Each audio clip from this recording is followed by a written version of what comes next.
자, 성광밴드입니다. 자, 아침에 이제 빠르게 원전주들 쭉 얘기를 드리는 와중에 자, 얘기를 드리고 이 종목을 지금 깜빡 빠졌는데요.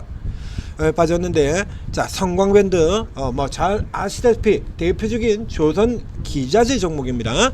조선 기자재 업종인데 이 조선 기자재 업종에서는 아주 굉장히 오랜 동안 코스닥에서 가장 대표적인 조선 기자재 역할을 했던 종목들, 그 중에서 뭐 태웅 같은 종목들이 지금 이제 조선 기자재 쪽으로보다는 이제 에너지, 그래서 뭐 태양광 원자력 하는 이런 에너지 쪽으로 태웅이 넘어 들어가면서 이제 조선 기자재 쪽을 가장 대표하는 종목으로는 태광, 성광밴드, 그리고 LNG 쪽에 종성 화인텍 같은 종목들이 있죠. 태광이 지금 10% 올라 들어가 있습니다. 오늘 같은 경우는 오늘 태광, 오늘 성광밴드 같은 경우는 이제 두 개의 모멘텀을 동시에 다 타고 들어가는 건데요. 우선 지금 오늘은 이제 삼성전자 하이닉스가 지금 3% 넘게 올라 들어가고요. 그리고 어제 좀 쉬었던 현대중공업, 하나에어로 기존의 대표주, 대장주, 주도 섹터의 대장주들이 강세를 보면서 이렇게 빠져나오거든요. 현대중공업 장중에 6%까지 들어갔다가 지금 2.3% 나오고요. 그래서 조선주들도 들어 올려지고 요목도 있어요. 요목도. 그래서 이제 이게 강도가 다르죠. 지금 성광밴드 계속 올라 들어가고 있죠. 태광의 경우로 보게 된다라고 하면, 자, 태광은 지금 4%에서 6% 반밖에 못 떨어졌죠. 주가 차이도 꽤 나고요. 자, 그리고 또 다른 종목, 조선기자재 동성 화인텍 같은 종목 보게 되면, 자, 동성 화인텍은 이제 주가가 상대적으로 고가 쪽에 놓여 있기 때문에 2%밖에 못 오르죠. 성광밴드가 이렇게 굉장히 빠르게 올라 들어가는 이유 같은 경우에 뭐가 있냐라고 하면, 여기에 조선 외에 또 다른 모멘텀이 하나가 더 들어있죠. 성광밴드는 물론 태광도 똑같이 잡혀 있긴 한데요.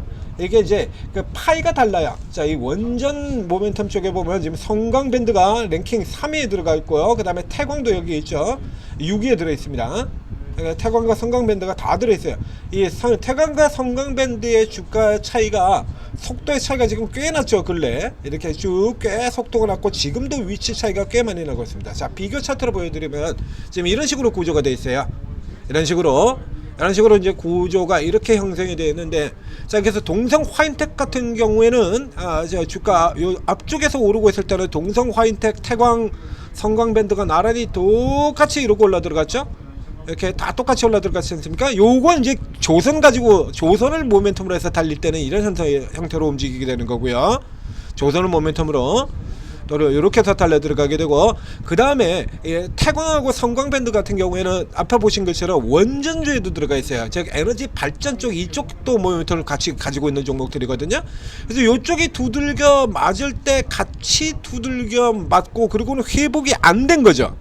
회복이 두산 에너빌은 올라 들어왔어도, 그러니까 여기 같은 경우는 이제 이게 전형적으로 SMR 쪽이 아니고 원전입니다.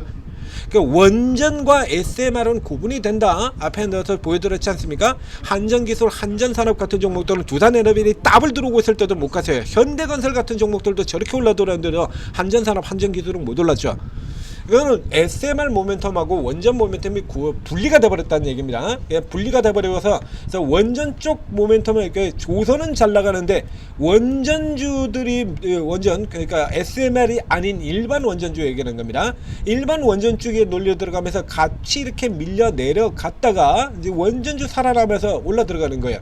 그래서 이제 요 비슷비슷하게 도는 이쪽에 성광밴드가 치고 나가면서 태광이 뒤따라 올라오는 형태가 되는 거고요. 당연히 성광밴드 사셔야죠. 태광을 사는 게 아니라, 태광을 사는 거 아닙니다. 지금 성광밴드 사셔야 돼요. 그러니까 성광밴드가 원전 쪽이 태광보다 더 강합니다. 자, 여기서 별도로는 이렇게 움직이는 이제 동성 화인텍을 제거해버리고, 그 다음에 성광밴드하고 태광을 보여드리는데요. 이거 앞에서부터 여러 번 구분을 해드렸는데요. 원래 조선만 가지고 놓고 보면요, 이렇게 차이가 나요.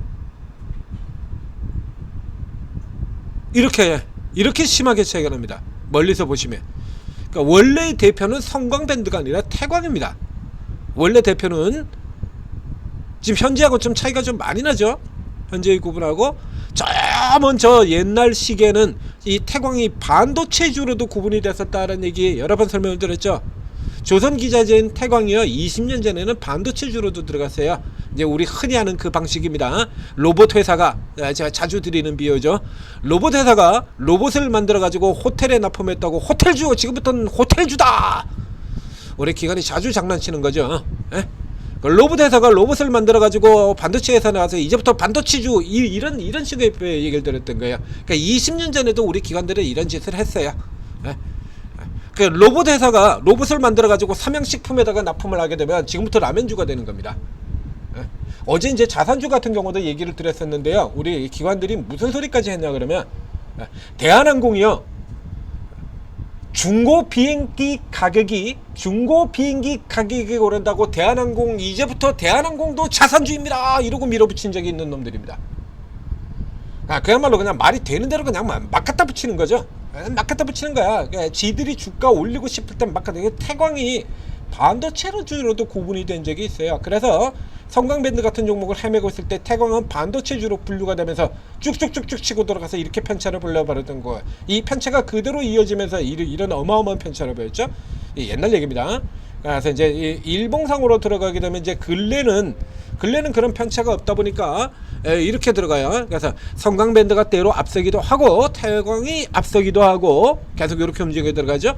그래서 이제 원전이라든가 이런 쪽에 에너지 쪽이 강할 때는 성광밴드가 앞서고요.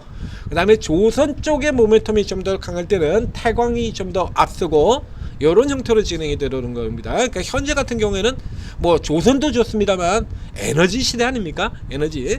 그러니까 에너지 시대이기 때문에 지금 같은 형태에서는 주가가 올라도 태광으로 가셔야 돼요. 주가 성광밴드로 태광이 아니라. 그래서 예전에 이제 조선주 쪽의 모멘텀이라 그러면 이제 성광밴드가 이렇게 올라 들어갔다 그러면 이제 태광이 뒤따라 들어오게 될 겁니다. 그리고 동성화인트하고 구분해서 이렇게 설명을 드렸었는데 지금 형태에서는 태광이 아니고요. 성광밴드가 그렇다고 해서 조선에서 처지하는 건 아니지 않습니까? 조선으로만 보게 되면 둘이 똑같아요. 그냥 조선으로만 보면 둘이 똑같아요. 똑같이 가지고 있지 않습니까? 조선만으로 본다면 둘이 똑같아. 근데 이제 조선보다 이제 원전 쪽 발전 쪽이 성광밴드가 좀 더 세거든요. 그렇기 때문에 지금 같은 경우는 태광이 아니라 무조건 성광밴드로 가시는 겁니다. 그냥 볼 것도 없어요. 성광밴드. 그래서 지금 현재라 그러면 앞에서 보신 것처럼 자 다시 이 종목과 관련이 없는 두산에너빌과 한전산업을 다시 비교해서 보여드리겠습니다. 자 두산에너빌 저 앞쪽에 지난 7월달까지는 똑같이 원전이었어요. 그리고 원전 이슈가 덜커덕거릴 때마다 패대기 쳐버리고 원전 이슈 덜커덕거릴 때마다 패대기.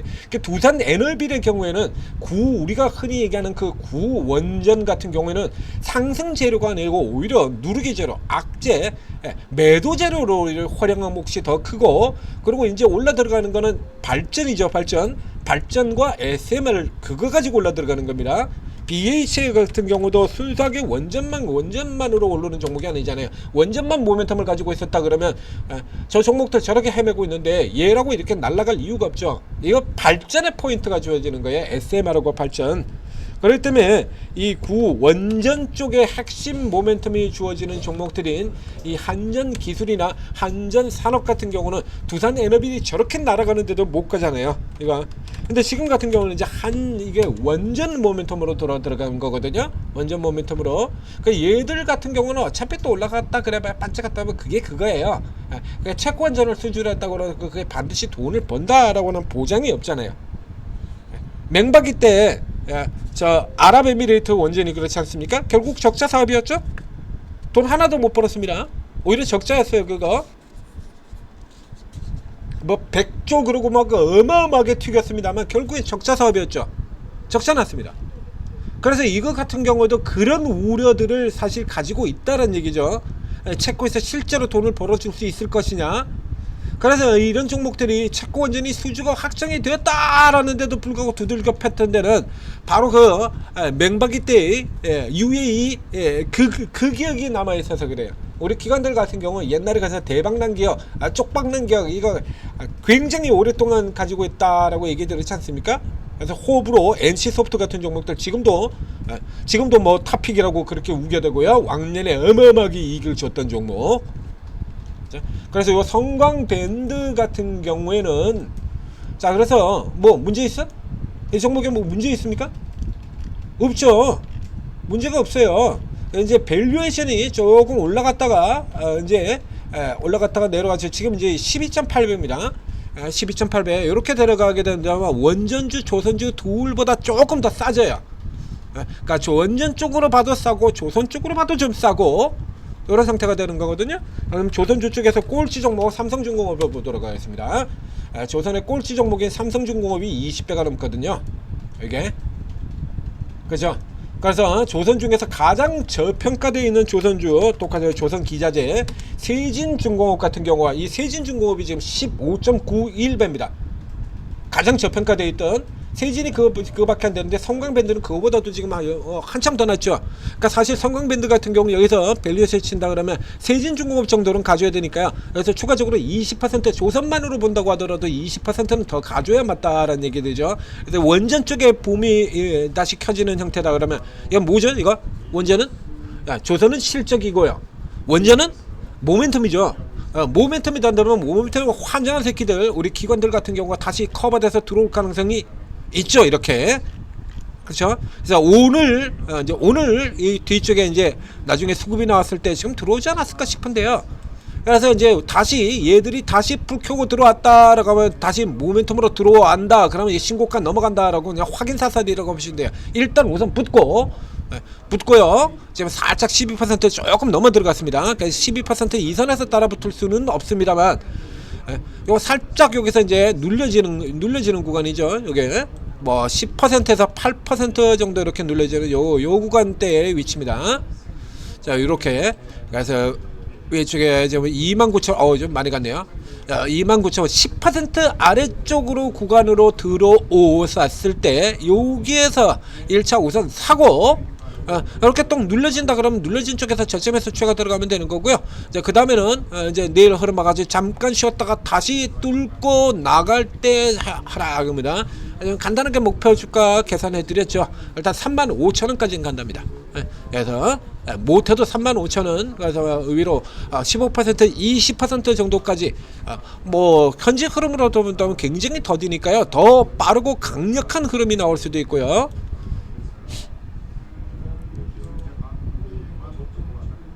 이 날이 이게 넥스트에서 부셔진 날일 것 같은데 시가에 마이너스 15 조금 확인을 할 필요가 있을 것 같은데요. 4월 7일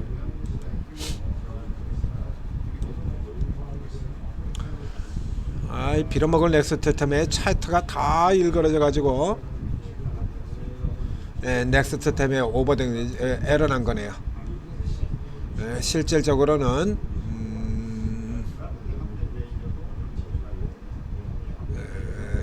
실질적으로는 22,700원.